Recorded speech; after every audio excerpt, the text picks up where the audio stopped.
Anin Bonjour, greetings, listeners. Welcome to another episode of Ancestral Voices We Belong. I'm your host, Kim Wheatley, and I'm so excited to share our guest today. We have an interview with the co-CEO, that's like a mouthful, of Design de Plume, Jennifer Taback. And I am absolutely thrilled to be able to pinch even a little bit of time from a very dense schedule. So I'm going off track here. I better read the script because I think it's important. and I want people to understand why we host this podcast, because in this space, we celebrate the extraordinary diversity of interaction and contributions of people from all walks of life who live a life of purpose and passion, like myself. And through their eyes, we get to peek into worlds of creativity and inspiration that we may have never, ever envisioned. Today, we're honored to welcome our guest, Jennifer Taback, who is, as I said, the co-CEO of Design de Plume. She's a band member of Shawanaga First Nations, and she was raised in Ontario by her tight-knit and accomplished family. Excellence has always been a natural talent for Jennifer, having been top of the class in so much of her education. But currently, she juggles a dense schedule of work and travel, along with motherhood, like she doesn't have enough on her plate. And she loves spending time with her dogs and son. Jennifer sees herself as a visual translator, helping to bridge connections and emerging technology to facilitate dialogue, increase understanding, and just make cool stuff along the way. And that's actually in her bio, cool stuff. In the world of Indigenous business, Design de Plume is a true inspiration in the realms of women-led businesses, business professionals, which was founded in 2009. So it's not new. This multi-award-winning creative agency has worked locally, nationally, and internationally, shining a light on excellence in a woman-led business. Jennifer, along with her co-founding partner, Megan Van Harten, and their creative team aim to harness the power of design to amplify Indigenous voices, support marginalized communities, and build a more sustainable, inclusive world for all. This is good, all good. As cultural advocates and change makers, Design de Plume weaves Indigenous wisdom and women-led innovation into every aspect of their company that contribute to a harmonious and impactful narrative. The certified Indigenous business leads with culture and always designs with purpose. So welcome, Jennifer. So happy to have you with us today. Hi, Kim. I'm so excited to be here. What does it feel like to hear your brag book of accomplishments? I mean, I didn't get specific, but you've done a lot to get where you are today. Do you ever just kind of sit back and say, oh my God, I've done all of that? Or are you so busy moving forward in the very dense, busy world that you kind of operate in that you don't really take time to look back and breathe it all in?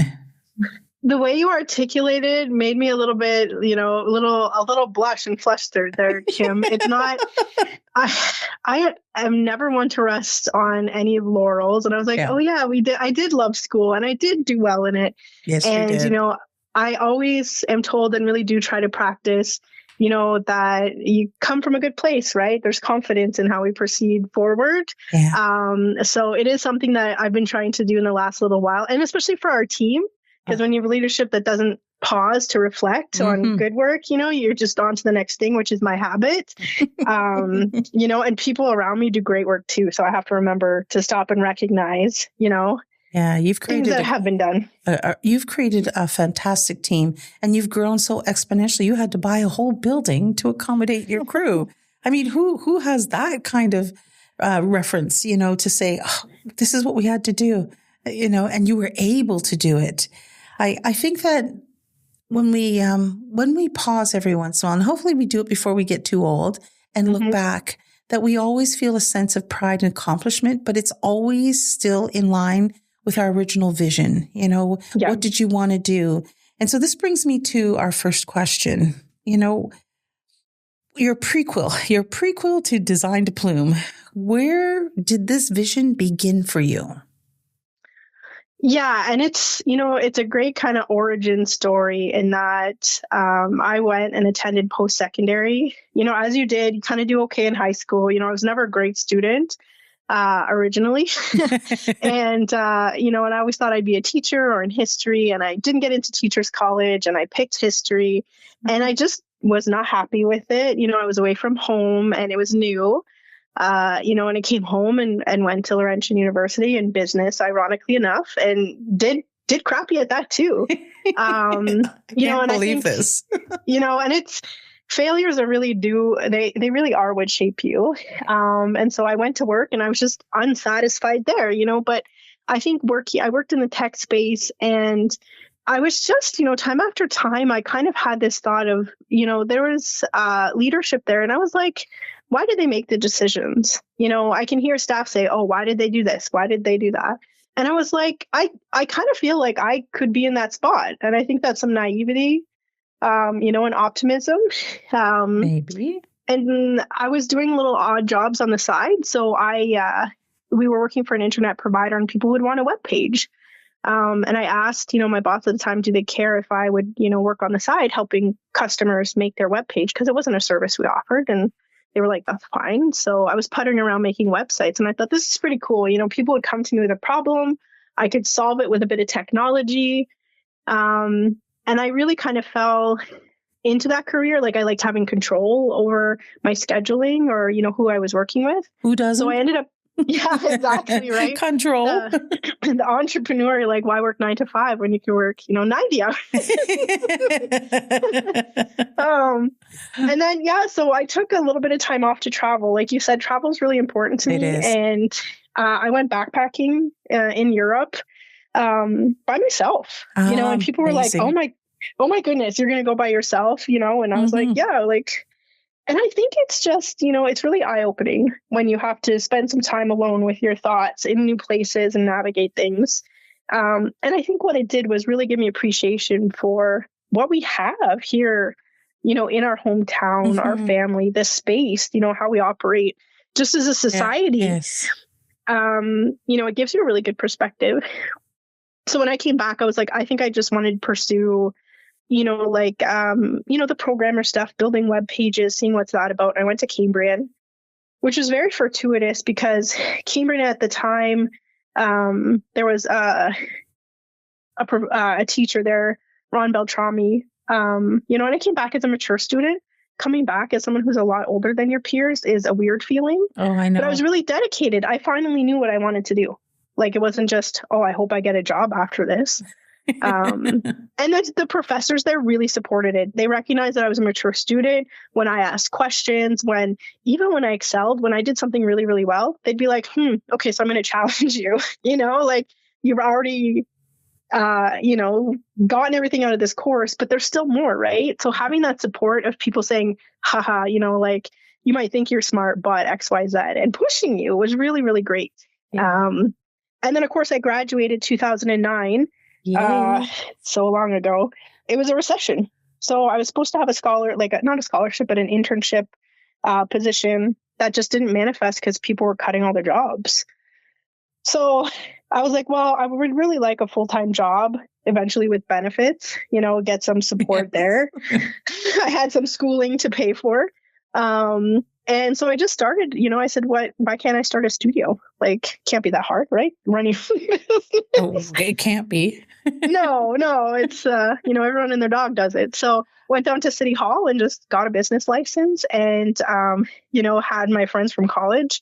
They agreed because they were in the same boat, right? And when I think entrepreneurship shines, in situations that are not easy. So if it had been a nice, easy year, it could have been a completely different path. But that's how DDP was born. 2009, I just, had a computer and needed a job. I needed to give myself some work. Resilience, Indigenous resilience. There's no job, I'll make a job. Exactly, right? People will always have problems, and I'm pretty sure I could solve a good chunk of them, regardless of what it is. Yeah, it's so amazing. It's so amazing to see where you started and where you are now, and the exponential climb. Like, you're rocketing upwards. You're not just gradually climbing. the kind of contracts you have and the asks and the accolades and the travel, was this something that you expected? And did you feel prepared for it when you started getting pummeled with it? Because you're tugged in 1,000 directions. I think that's a great question. And I think I never expected it. I thought we'd work with people in Sudbury, kind of local clients. And then, the first little while, it was a big struggle because we were, we're young women in an industry that was 15 years, 16, right. Maybe 17. I don't know. Credibility was a challenge. It was, because you're young, and even competitors, when we're competing against people that had the same experience, we'd just be viewed as younger and inexperienced.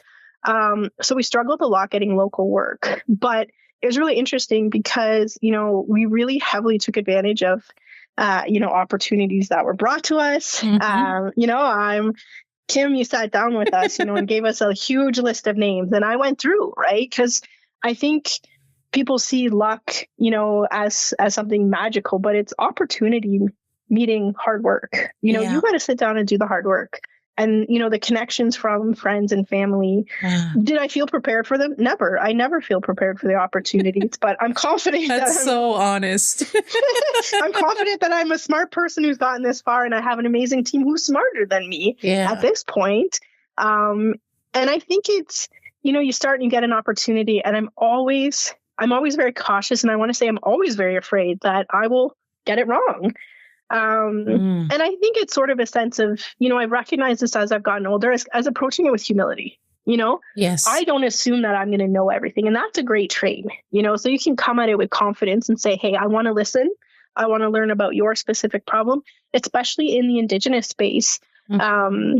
So many people come to the design world saying, I'm going to tell you what to do. Which is not I was one of those people. I don't know if you recall, but I'm like, no, I want it to look like this. And you're like, no, we're going to make it look like this.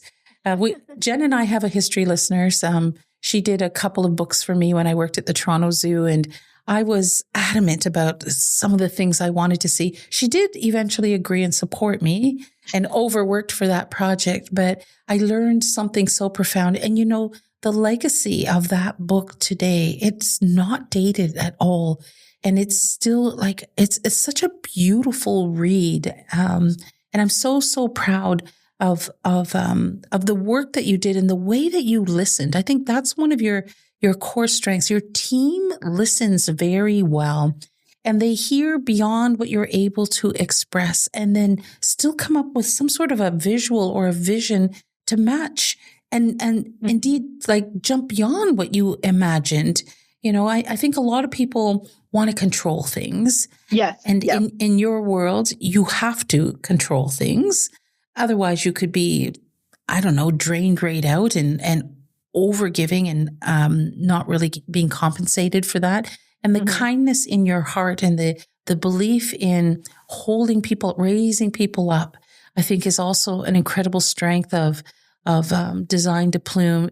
And you never lost that as you grew. Like you started as a humble couple of people, and then you're, 20 people in your roster now or more. It's just the excellence that you tap into. Like, how do you decide on a person when there is so much competition and not everybody has a multi-billion-dollar budget to woo somebody over to them?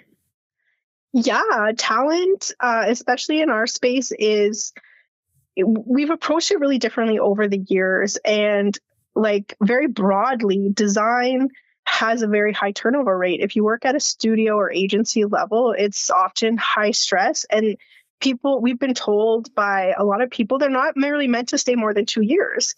And I was like, at 2 years, someone's just understanding the context in which we need to operate, because there's not, as much as we support Indigenous designers and their work with bursaries, there's just not enough to do the workload that's there. Right. So we train as many as we can Indigenous designers, support them, with jobs, but also finding allies, people who do want to do good work, who want to change the narrative, who are from a settler background. It's a really interesting challenge to try to screen those people to say, okay, even if you don't, I don't care if you, don't know something, but do you have the capacity to learn, understand, and digest it quickly? To be open and honest and again, approach it with humility, but enthusiasm. I show up every day for work because I love what I do. And I want people who work here, if you can do it for, like I said, 16, 17 years and still get excited every morning, you're in the right field. And I need people who have that sense, even if they don't know the skill. It's so much about personality. And we can train a lot of the rest. So that's been really interesting because we've had people who've had amazing skill sets, amazing backgrounds, but they just don't flourish in the environment because some days I don't know what's going to be thrown at us. We deal with politics, policy shifts, people, we could deal with, clients who have experienced trauma in leadership roles.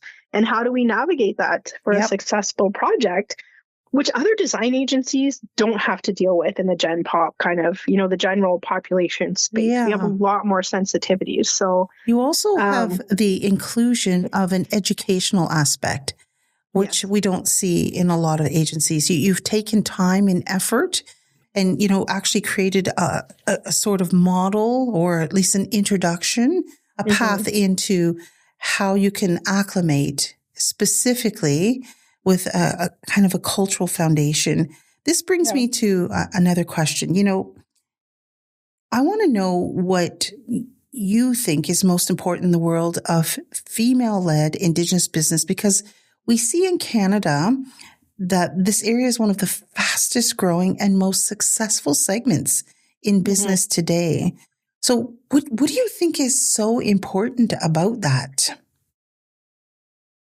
In a lot of research, and every time that we get kind of stats that say we look at DDP as being, 5% of 5%, which is such a low percentage for people obtaining the revenue that we do for being 16 years in business at that level, the size, it's quantifiably very low, but it is one of the highest growing, segments of economic driving here. And I think the perspective of Indigenous and women-led, there's always a perspective that when women approach resources or are given resources, they do better overall for other people, The greater good. The greater good. Exactly. So, they're thinking about, when I started DDP, my thought was, hey, I wanted a full-time job with benefits for me and my friends. There was already this idea that I wanted to create a space in design because it was very gig, it was very freelance, that you could have a 9-to-5 job that you could support a family with, even if you were a young individual. And that's been one of my driving goals, even now, to see our staff buy a house. Like I'm pretty much was like, oh my gosh. And then I thought, well, I should buy myself a house too. At some point, if staff can do it, I'm probably making enough to take a look at that. And it was an afterthought that I realized, I think a lot of women approach business like that. And I think I really want to see the successes of that in terms of protecting themselves as well from, like you said, it's burnout, it's overgiving. We're expected to educate, we're expected to advocate. And we have to fight for it all. We have to fight for it all. It doesn't just come. Fight for it all. Yeah. And how do you not turn hard, right? Yeah. We call, often a lot of the women in the space warriors, and it's a personality type we have to deal with to say, I do need decisions to be made, but how do I still approach this with kindness in a space that has made a lot of people very hard?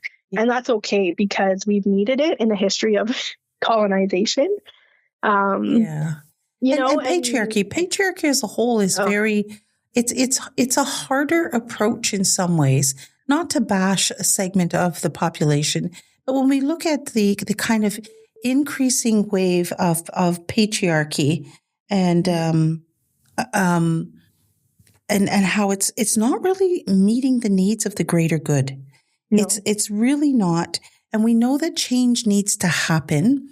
And so we're seeing this growing segment of independent, women-led entrepreneurs just pushing themselves out there, fighting for the credibility, bringing just stupendous skills forward that are, should have been, received accolades long ago.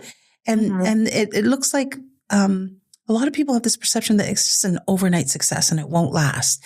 But you're 16 years in and you have lasted and grown and you have not given up the original intention of purpose and passion. That's been a continuous thread. Even when hard decisions needed to be made, you never lost sight of why you're doing this and how you're going to go about doing it. It's an incredible strength. And I think it's an incredible reflection of how matriarchy and matriarchal kind of progressions can really benefit what we call the greater good. Yeah. I don't understand why Indigenous businesses are not being supported in the same way without having to jump through all the hoops that other businesses do. Yes. In 2026, why do you think that is still such a hiccup? And this is something I've really, really fought with in the last bit as we look at, the Indigenous procurement scandals, going through audits of paperwork to prove you're an Indigenous business. And goodness. I was literally like, okay, cool. That's something else to add to my plate. And you know what? To me, I was like, at the end of the day, I know that there's people who would work with me because they know who I am, right? Which is foundationally, an Indigenous, who's your mom? Who's this? Because we have our own ways of providing that authenticity and, but that colonial, the patriarchal approach to that is very much in control to still limit access, right? And it's still there. It's still all grounded in that. And I cry myself to sleep almost every other night about how much paperwork and how much, kind of tomfoolery it is, to say that very politely. Especially as I look at, how could we create better relationships with government entities, because there is some work and people in there who are doing really good work. Yeah, I agree. Who are working with community, who are incorporating their voices. And I love being part of those projects. But when you try to step above what I call business 101 to get into the next levels, there's no avenues yet. And very few Indigenous businesses have broken through, especially women-owned ones. Yeah. Into the mainstream. Especially. Yeah. And in a rooted way. There's this expectation that if you're an Indigenous business, you're only going to work with Indigenous people, which is ridiculous. Yeah. It doesn't make sense at all. When you look at the multicultural diaspora in this country, that's not an expectation of immigrants. No. When they open a business, it's for everybody. Yeah. And yet when Indigenous business steps forward, you're expected to be in a lane. And your extraordinary diversity of work has definitely started to dismantle some of those perceptions. You've won so many awards. If you were to look at some of the accomplishments and the accolades that you've received, is there one that really stands out for you, and why? Yeah, we won, I think it was a couple years ago, maybe 3 years ago now, the IDA Paris Award. And What is IDA first?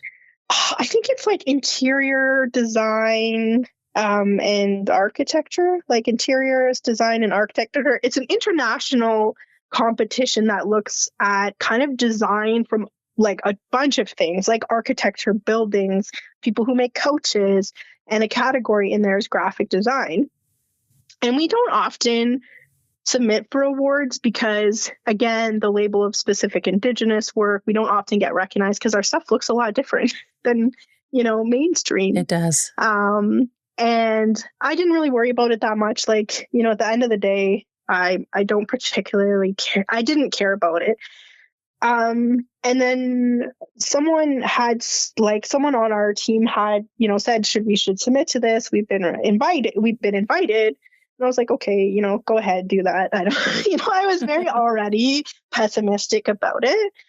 And then when we got to mention that we had won and were invited to Paris, France to accept the award and attend the conference, I was really shocked. I was like, okay, there's often like awards we call them like vanity, like you could pay $500 to get a trophy. Oh boy. So I was worried it was that, but, more research, it seemed very legit. So we went as a small team and we took Jennifer Robinson.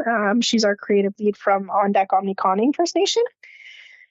And I got there and I got to meet one of the judges, and he was from LA and was like, to see that the judges had diversity.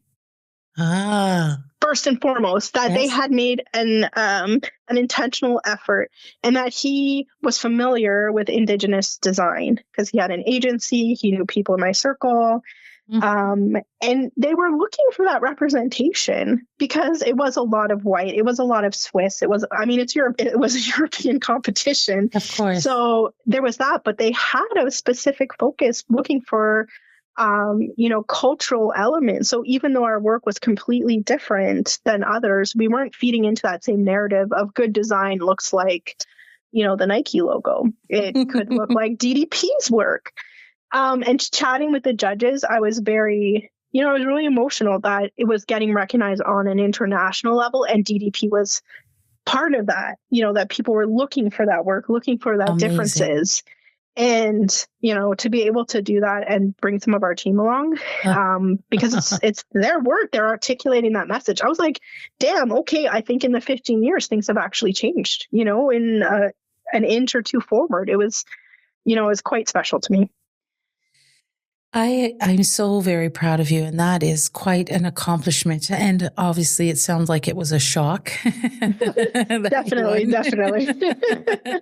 you have a special room in your building for all your awards? we there is a shelf at the office where the other day, I think it was like a month or two ago, we had a podcast. And I was looking at the shelf and I was like, dang, and our team applies for some that they think, and they submit their projects. And the shelf is getting, quite good. And I think that's also, it's amazing because it's clients who trust us with that to do something different, to push them in a direction, and collaboratively create cool stuff, and I think that's a testament that the landscape of design is changing, and people are seeing that Indigenous design is good design versus, the stories of the best. And you are also assembling an archive.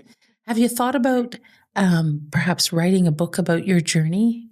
A guide, a testimonial, a bio from your perspective. I mean, your journey's actually quite unique. It didn't have a straight road, and I talk often about how the life road is not straight. It's very organic, and you go forwards, backwards, up, down, all around, and sometimes you end up flat on the ground and sometimes you're floating in the sky. But I think people always ask, well, what's the roadmap to how you get where you are?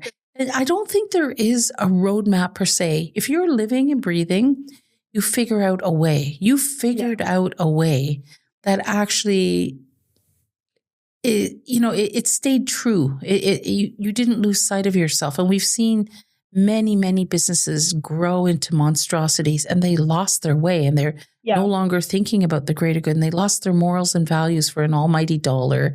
Yeah. And I don't ever see that happening for Design de Plume. I think it's, I think the integrity and the foundational principles are so strongly rooted, and you revisit that. I know that, or I think internally, you do provide accolades for your staff when they do well. Is that true? Yeah, we do try to do staff recognition, and obviously bring them to events, as part of the team and recognition.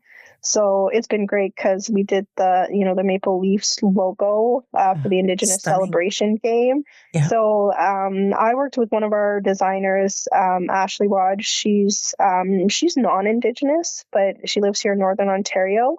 And it was great to sit down with her to do that work. Probably one of the most special projects we've done, in recent memory, and to go through teachings with her and talk about how we might articulate that in that space, and then go down, and it's, quite a travel journey for her to come from Northern Ontario all the way to Toronto. So the big smoke. Yeah. And we brought Jenica with us to Paris, and we got to do the celebrations and just have those special treats, because it's, like you said, to rest on accolades to me is, I'm not a person who does that. But now that having a team, you have to recognize it. You have to show your appreciation for their willingness to go on this journey with you. Yep. As one of my mentors said, if you are, a leader and you're going in a direction and no one is following you, you're just on a walk. You're just on a walk. And so to have people who believe in that mission, and the client work and want to create that is really special and meaningful to me, especially when they've been able to do it in a way that I think is better than I could ever do. Yeah. I want people who are smarter, who can get to that vision quicker than I could by myself, right? So and that's retention. The benefit is retention, right? So you've invested all this educational time and they feel like they belong. They feel a part of the family. You're creating not a staff, you're creating a family, an extension of both you and your co-CEO partner who wife. Where the relationship can blur because you're also friends, and yes, you have a very strong relationship with some very clear kind of boundaries, work and play in some ways, and it contributes to the ongoing success. 16 years. Oh my goodness. So you're going to have to, in 4 years, you're going to have like some sort of big milestone. I hope you had one at 15 years.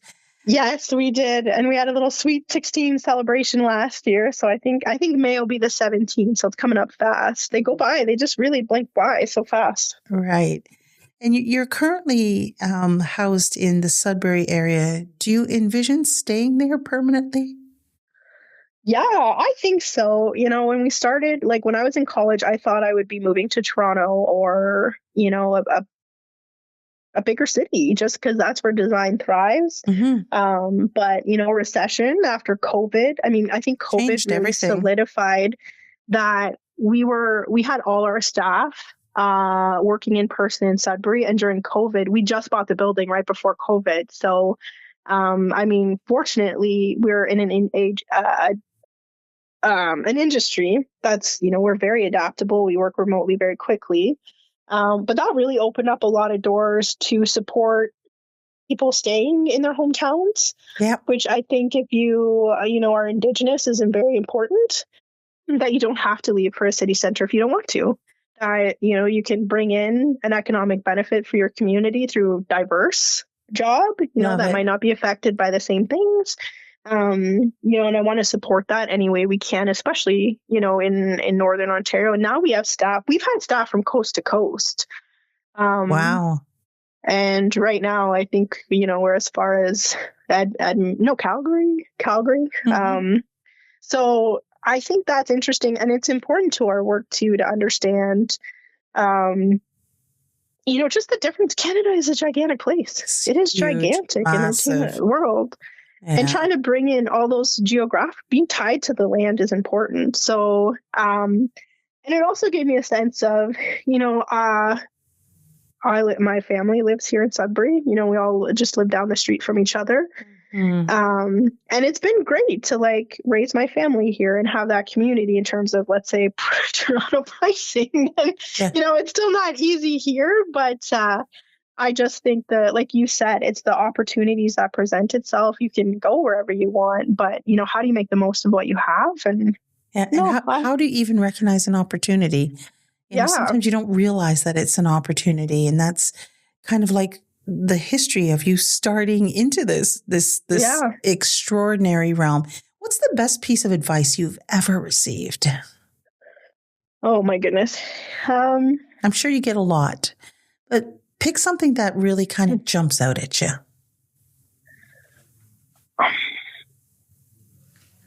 I think it's having people, validate the decision I've been making.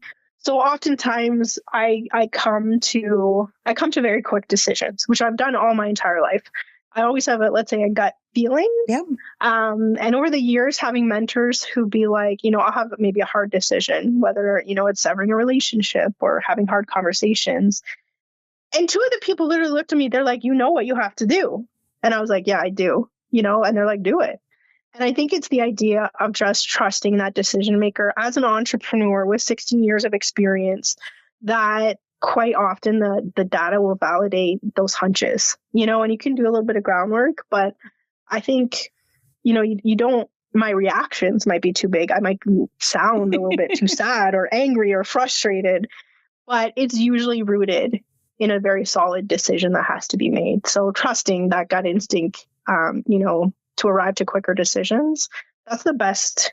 It might not be the same for all people, but knowing your personality type, but just knowing when I have a gut feeling, acting on it a little quicker, Would you give that same advice? I think people tend to act slower than they need to, but I'm an impatient person.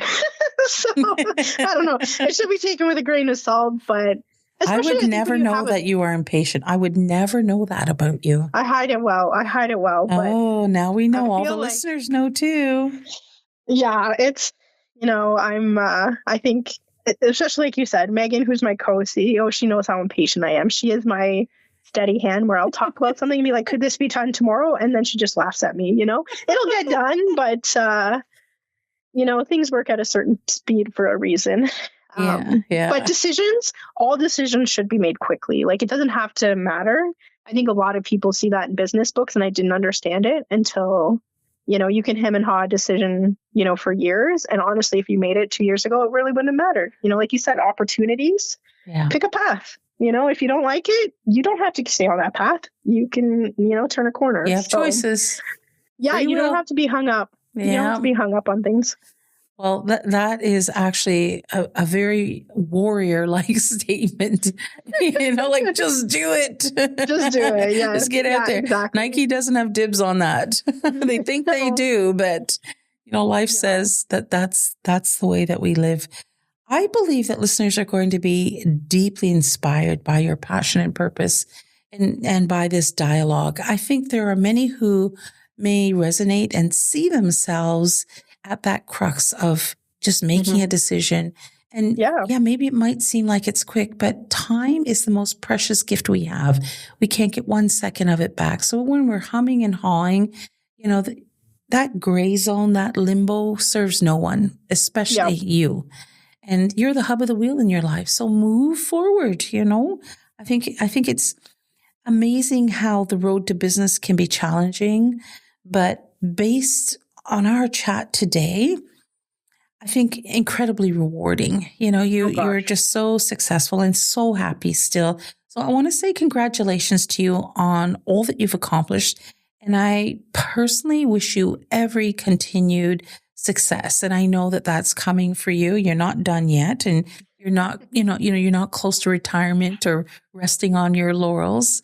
And money isn't driving you. It's definitely your passion. And that's a deep well for many people, especially when it's being refilled constantly. But this is the part of the podcast where I start to wrap things up, and I call it RFQ time. Now, in the business world, I know what RFQ stands for, but for me, and this is the drama of acronyms.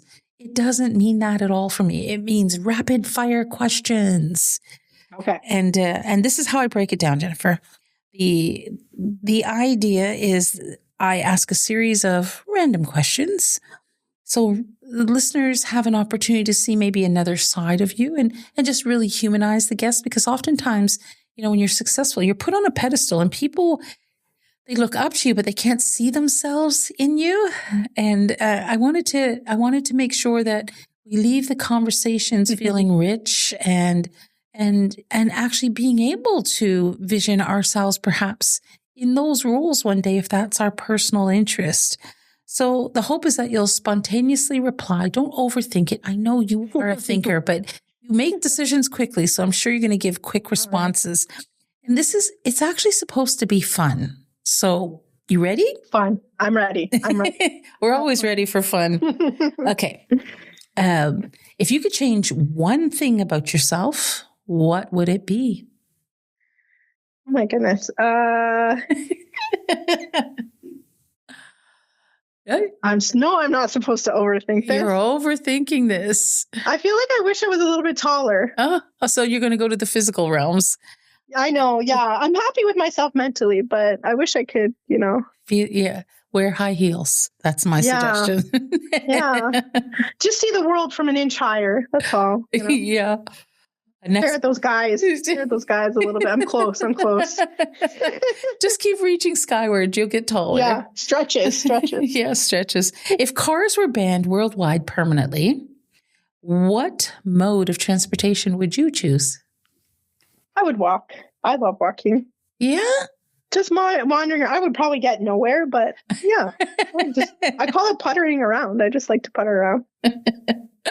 I think that's so funny because you've traveled so much. I figured you'd be like, well, if there's no cars, I'll take a plane or, I'll take a boat, take a golf cart. But walking, that's the original form of transportation.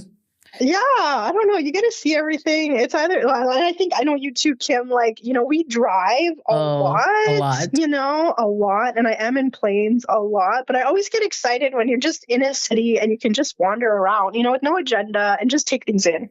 Yeah. This is a retro question.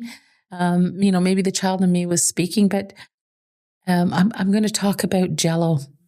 Oh, okay. What flavor of Jell-O is yet to be created that you think should be on the market?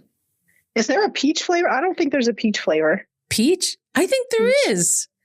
I think there is peach. Okay, well, it's not in our grocery store, so okay. It is out there. Peach Jell-O? Get on it. Peach. Yes. I was talking about peach with colleagues today. We were talking about peach Red Bull. I don't normally drink energy drinks, but we were talking about eating it.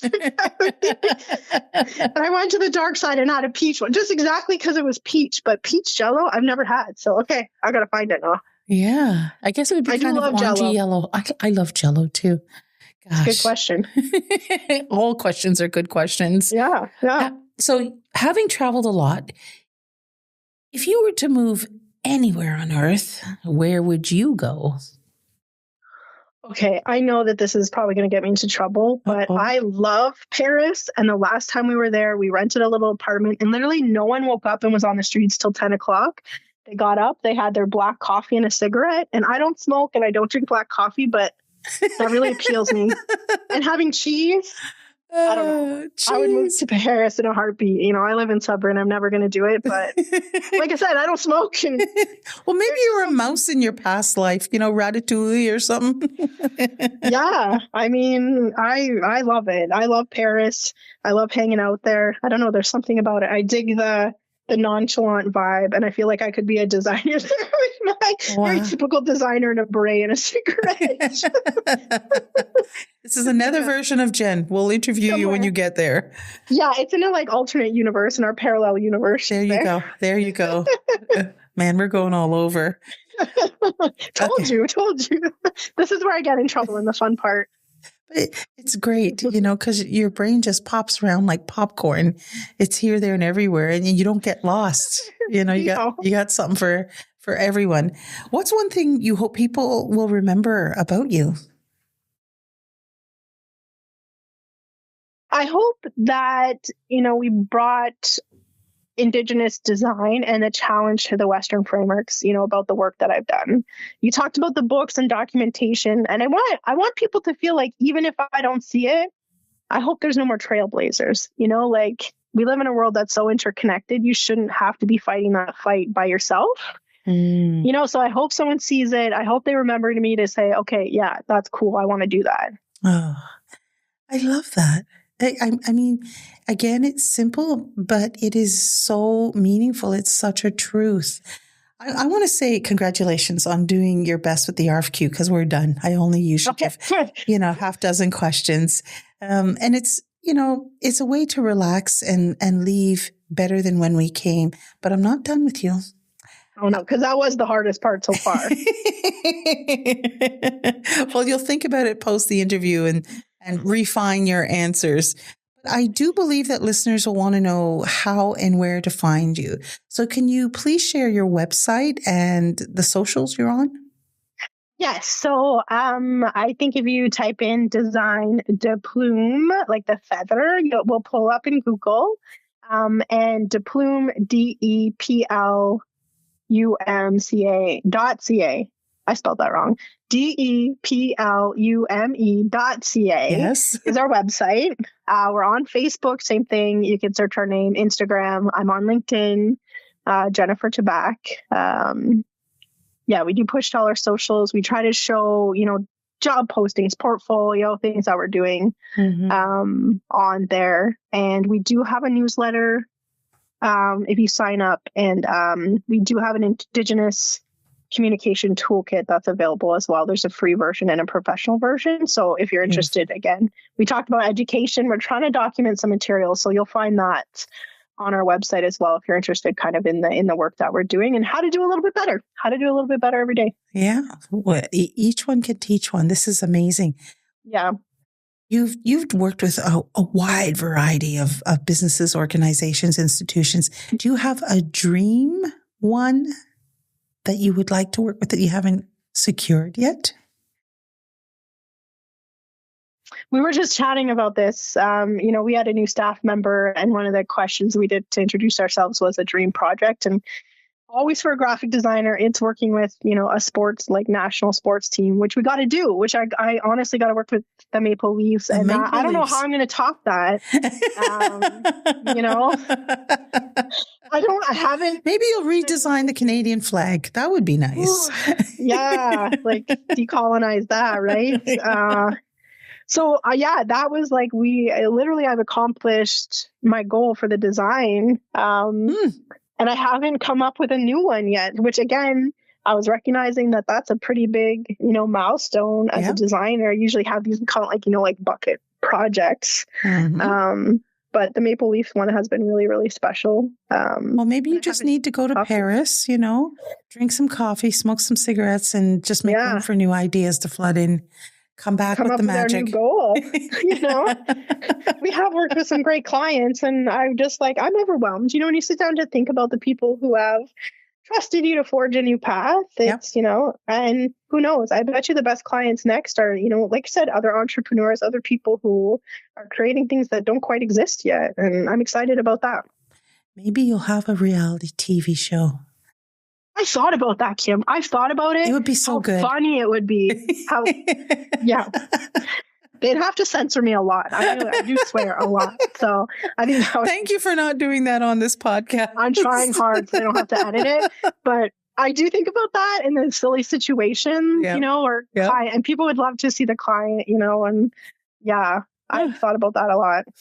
Well, reality shows are still on the rise, so it's not an impossibility. Do you have any final thoughts or comments before we bring things to a real close? A real close. No, it was a great conversation. And, for people who are listening, I do, if you're taking a look at the entrepreneurship journey, there are so many supports out there, especially in, women-led Indigenous spaces.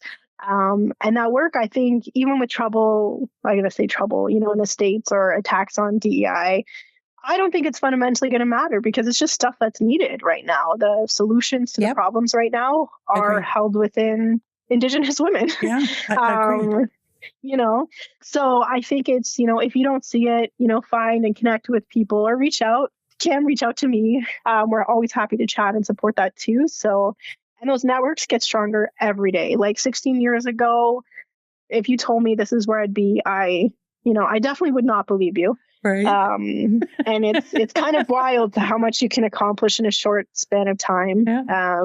But it's been through a network, right? Support, from people like you, Kim, these things are amazing. And just, I'm always overwhelmed with emotion, getting to see that and see, the people I'm also following in the footsteps of. Other I'm strong so women. proud of you. I'm so proud of you. Those are good words. I sincerely want to thank you for the candid and really deeply informative chat. This was just beautiful and fun and surprising. I learned some things about you. In my mind, there are going to be very many inspired listeners post this show, and Ancestral Voices We Belong wants to thank you for guesting with us, creating our amazing logo, by the way. Our logo is from Design de Plume, and setting the bar of excellence so high in the realms of female-led Indigenous business. I hope in 10 years we can revisit and find out what new magic you're up to, but also learn how you have grown into a new world, because we're really entering the age of technology as an everyday thing now. Yeah. And there's no avoiding it. We're heading down that road, and the way that we communicate and interact has made the world seem very, very tiny. But this conversation has been huge. So thank you, thank you, thank you. Be well, and I wish you endless continued success. Thank you so much, Kim. Take care. Bye-bye. Bye. So that was the co-CEO of Design de Plume, Jennifer Taback, spending time with us as we explored Indigenous-owned and women-led businesses. Please be sure to like, follow, and support their multi-award-winning company. She gave you lots of ways to find her, not hard to find. Today was a day where, truly, I'm really feeling so inspired and grateful to the amazing young matriarchs who build dreams while honoring culture.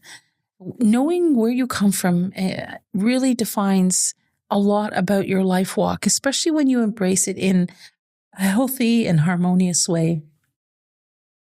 I get that sense about Jen, even now, 16 years in, is no small amount of time, and the level of success that she's reached. I knew she was going to be successful, but I didn't imagine just how huge it was going to be. So yeah, really, really thankful to Design de Plume, honored by their support and their sponsorship of through the logo, and just their success and good way. They make you feel so good. I'm your host, Kim Wheatley, and I don't get to do this work alone.